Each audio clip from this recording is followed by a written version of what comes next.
عبادت است و ما توانستیم که به این ماه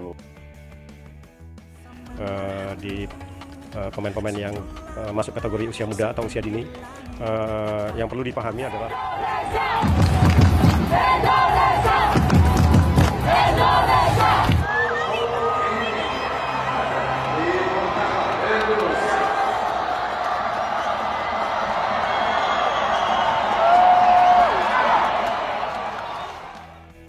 semua kaget. Pelatih Afghanistan bongkar kebenaran yang disembunyikan lawan timnas Indonesia U17. Ternyata selama ini kita salah sangka. Fakhri Husaini langsung nyinyir, netizen heboh. Kok bisa? Simak sampai habis. Sebelum ke videonya, subscribe untuk mengurangi angka kemiskinan di Indonesia.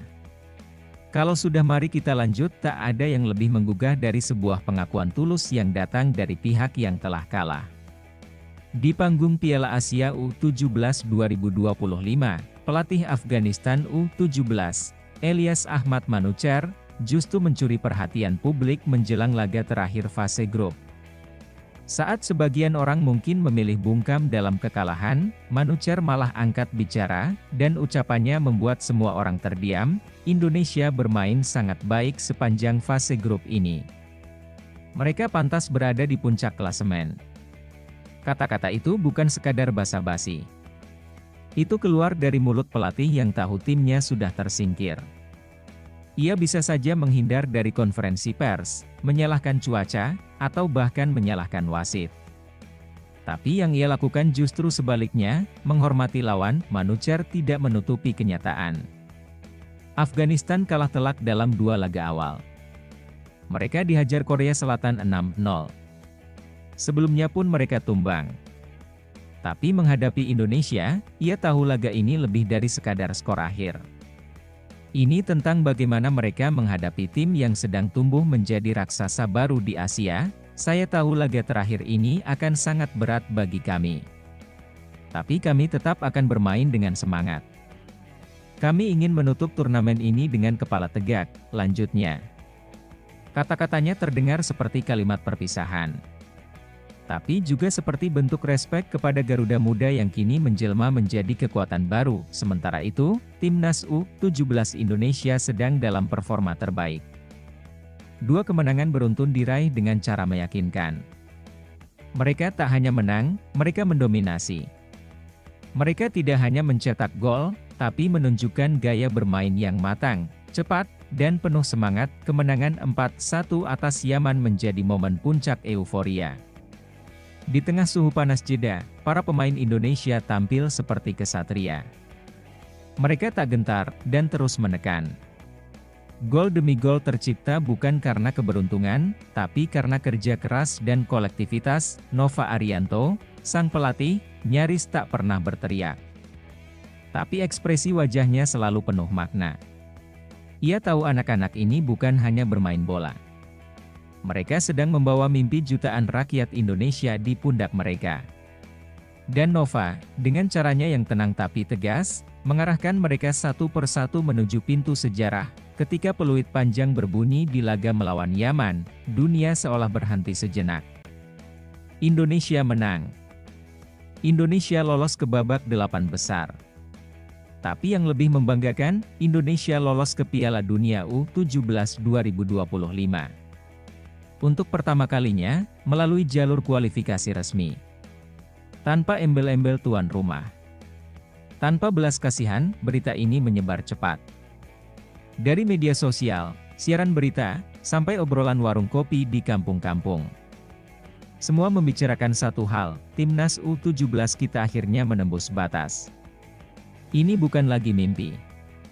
Ini nyata. Di tengah gegap gempita, muncul satu nama lama yang kembali jadi sorotan, Fakhri Husaini. Pelatih senior yang dulu pernah menukangi berbagai kelompok usia timnas Indonesia. Sosok yang kerap bicara belak-belakan, bahkan tak jarang mengkritik PSSI secara terbuka, tapi kali ini, Fakhri terlihat berbeda. Melalui akun Instagram pribadinya, ia menyampaikan ucapan selamat kepada Nova Arianto dan seluruh tim pelatih. Ia tak hanya memberi selamat, tapi juga mendoakan agar Garuda Muda bisa tampil lebih baik lagi di Piala Dunia nanti. Selamat untuk Timnas U17 Indonesia. Sukses untuk Coach Nova, tim pelatih, dan staf.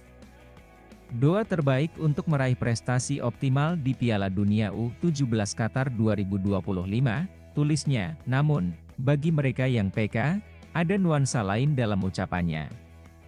Ada sebuah penekanan. Sebuah sindiran halus yang mengarah ke perdebatan lama tentang naturalisasi. Ya, selama ini Fakri dikenal sebagai salah satu tokoh yang kurang sepakat dengan dominasi pemain keturunan dalam timnas, dan kini, saat Indonesia berhasil lolos ke Piala Dunia, mayoritas pemainnya justru adalah anak-anak lokal. Anak-anak yang lahir dan besar di Indonesia. Dari Sidoarjo, Medan, Bandung, Makassar, hingga Jayapura. Mereka bukan hasil rekrutmen instan.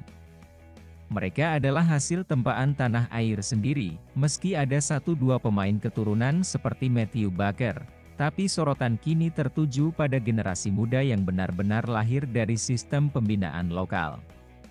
Dan Fakri, dalam ucapannya yang sederhana, seolah ingin menyampaikan satu pesan, Indonesia bisa, dengan kekuatan sendiri. Semoga capaian hebat ini menginspirasi pemain muda potensial lain dari seluruh Indonesia, lanjut Fakri. Sebuah kalimat sederhana, tapi penuh makna. Ia tak sedang bicara soal kemenangan semata. Ia sedang bicara soal harapan-harapan untuk anak-anak muda di desa-desa. Di gang-gang sempit kota. Di sekolah-sekolah sepak bola kecil yang belum tersorot media. Bahwa mimpi membela timnas itu nyata. Bahwa kerja keras tidak pernah sia-sia, Garuda Muda bukan lagi tim penggembira. Mereka kini menjadi simbol semangat baru. Di lapangan, mereka menunjukkan keberanian. Di luar lapangan, mereka menjadi inspirasi. Setiap gol, setiap tackle, setiap selebrasi, adalah cerita tentang keberanian menantang takdir, dan saat pelatih Afghanistan, yang timnya sudah kalah 2 kali, tetap memilih untuk memberi hormat, itu artinya perjuangan ini sudah diakui.